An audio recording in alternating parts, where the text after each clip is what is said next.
સમગ્ર ગુજરાતના તમામ જિલ્લાઓમાં ધારાસભ્ય ચૈતર વસાવાના સમર્થનમાં અવાજ ઉઠાવ્યો છે। આપને આક્ષેપ કર્યો કે આદિવાસી સમાજના લોકપ્રિય નેતા ચૈતર વસાવાને ખોટા કેસોમાં ફસાવીને જેલમાં ગોંધી રાખવા ભાજપનું ષડયંત્ર ચાલી રહ્યું છે। પક્ષના નેતાઓએ જણાવ્યું હતું કે વારંવાર તારીખો આપીને સુનવાણી ટાળી સરકાર ચૈતર વસાવાનો અવાજ દબાવવા માંગે છે। આ મુદ્દે હાઈકોર્ટમાં અરજી કરવામાં આવી છે અને સુપ્રીમ કોર્ટના વકીલ વિક્રમ ચૌધરી પણ હાજર રહેશે। આમ આદમી પાર્ટીનો દાવો છે કે ચૈતર વસાવા હવે ફક્ત આદિવાસી સમાજના જ નહીં પરંતુ સમગ્ર ગુજરાતના નેતા છે અને તેમની લડત આખા રાજ્યની લડત બની ગઈ છે।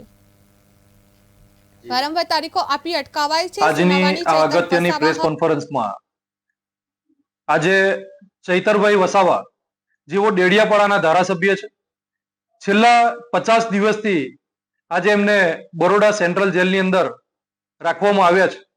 ત્યારે આ ભાજપના ષડયંત્રને કેવી રીતે જનતાના જે પ્રતિનિધિ છે એને કેવી રીતે ફસાવવા, કેવી રીતે તારીખો ઉપર તારીખ લેવી કોર્ટમાંથી ને કોર્ટને પણ ગુમરાહ કરી રહ્યા હોય એમ આ ભાજપના જે ફરિયાદી છે સંજયભાઈ વસાવા અને ભરૂચના સાંસદ શ્રી મનસુખભાઈ વસાવા જેઓ આજે વારંવાર એમ કહી રહ્યા છે કે ચૈતરભાઈને ફસાવવામાં અમારો હાથ નથી।